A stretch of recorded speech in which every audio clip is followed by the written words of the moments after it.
Happy New Year to everybody, but not Arsenal, as they finish 2023 with 2 straight losses as they lose 2-1 to Fulham at Craven Cottage. Arsenal now 3 games without a win. Luis Miguel Echegaray, Janusz Michallik. Janusz, Fulham 2-1 against Arsenal. Was it an excellent Fulham performance, or was it a poor Arsenal one, or a bit of both? What do you think? Well, it's always a little bit of both. I think, Fulham, it's a crazy thing because my gut feeling tells me, without looking at the statistics and all of that, because sometimes, it depends from which side you look at it. I just felt that Fulham deserved it. I felt that they were the better team. They were stronger, faster. They were more dangerous at times. And okay, if you look at some of the chances, maybe it was somewhat even. But I just had a bad feeling about Arsenal. They went ahead early, and I think Fulham has given them every opportunity to play the way Arsenal wants to play. Because remember some of the issues Arsenal has had, in particular in the game against West Ham, when they had 77 touches inside the penalty area of West Ham and couldn't finish it.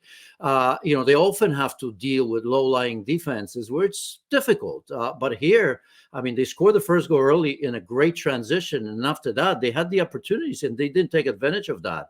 And that doesn't happen very often, that a team like Arsenal is allowed to play on the break, which obviously with the pace of Saka and Martinelli, they're so effective. And they didn't take advantage of that. And then towards the end of the game, once Fulham went ahead, that's what happens. Fulham dropped off, and then Arsenal, for the most part, had no answer for that. So, yeah, it's time to wake up for Arsenal. This is the time. This is the test, because these are mid-season blues for sure.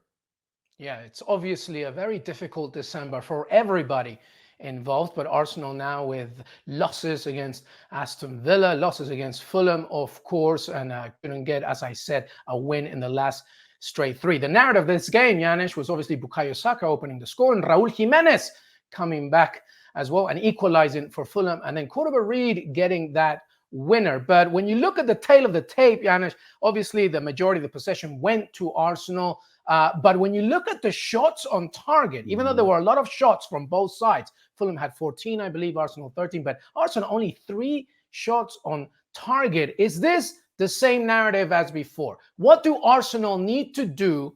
What does Mikel Arteta need to do in January to rectify that? Yeah, look, I'm sure the narrative is going to be from everyone, but we're not everyone, right? So although, it's easy to say that they may need a striker, right? Okay, you need a team. This is a team that obviously has played a lot of games, has had a lot of success, if you're talking about Arsenal. But I think they're paying the price. They were lethargic.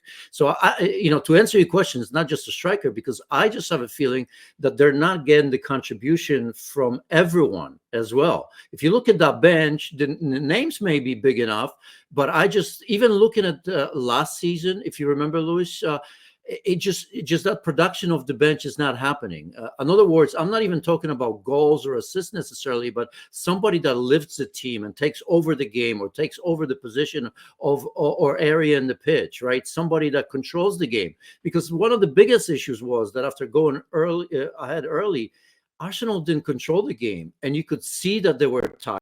This is not the first game, and you can understand that. But when do you rest? You rest when you have the ball, and that wasn't happening for Arsenal. So I have a feeling that Arteta has a job on his hands where it's legitimately you look at Arsenal who are tired physically, and I wonder if not psychologically, because if you look at Saka, are we surprised that this is happening? Luis, you and I cover all kinds of leagues in the world. Remember Pedri that one season when he was playing, being played mercilessly in every competition, over and over and over and over again, and even went to the Olympics, if memory serves me right, for God knows what reason. So I don't know if it's a great comparison, but I think Saka is paying the price. He's still sometimes bright. He had his looks, but you see that look that he had on the far post in the second half when he went high. This is just mentally tired. He had a chance to even receive that ball. You look at Martinelli, so much has been asked for them to a point where Arsenal now, to me, when I look at them, they're predictable. They don't keep the width. They're going inside, which every team says, thank you very much. Yeah, come inside, because your fullbacks aren't doing anything. Ben White off-season for sure hasn't been good. Replaced early again. Jakub Kivior, I fear for him because he hasn't played in his position yet. Played a left fullback, had to come inside like Zinchenko does very often, where he didn't look comfortable. Of course, he was at fault a little bit on the goal as well. Replaced at halftime. So when you look at this team, when you have Saka and Martinelli off the pace just a little bit, when they are so predictable because they're coming inside all the time, and then as a team, as an opposition, well, the fullbacks aren't coming forward, well, then I think you're going to get that result. Well, you mentioned the mental and physical tiredness of not just Saka, but a lot of the other players. Luckily for them and other Premier League teams, January is slightly lighter as they begin the FA Cup against Liverpool, but then it's 2 matches, Palace and Forest in January. Do you think that's the main focus point for Mikel Arteta, Janusz, that they can use January to rehabilitate, readdress a few things, and at the same time take advantage of the lighter schedule? Absolutely. I think, look, I think there's going to be a tendency now, and one can understand given the results, as you've mentioned, in the last few games, that here we go. Here's Arsenal, right? I mean, it's going to be tight. I think this season is going to be tight. And although we can anticipate Manchester City doing what they do, because look, I mean, their deficit is just 2 points in comparison to last season. I was surprised well, not surprised, but I saw that ahead of this game, Arsenal were actually 10 points worse off than last season, right? That's significant. And yet we feel that Arsenal are making progress. So, but I do think that because it's so tight up there, I think you're talking about 4 or 5 or 6 clubs that are still going to make a push up there.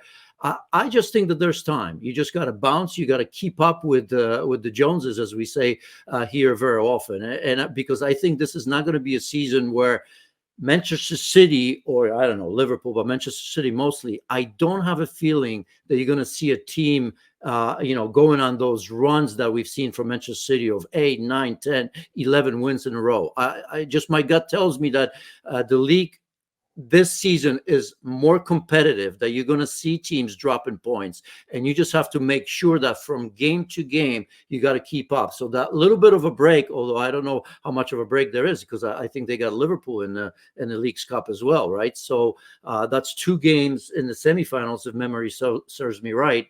So there's not a lot of rest, but I do think that I wouldn't be ringing alarms bells just yet, because everybody's dropping points, and at some stage everybody will. You just got to take advantage of when your opposition does drop the points and stay with them. A very competitive Premier League race right now. Liverpool, Aston Villa on joint 10 points. Liverpool leading on goal difference. Man City with a game in hand due to the Club World Cup action. They're in 3rd place with 40 points. And Arsenal in 4th with 40.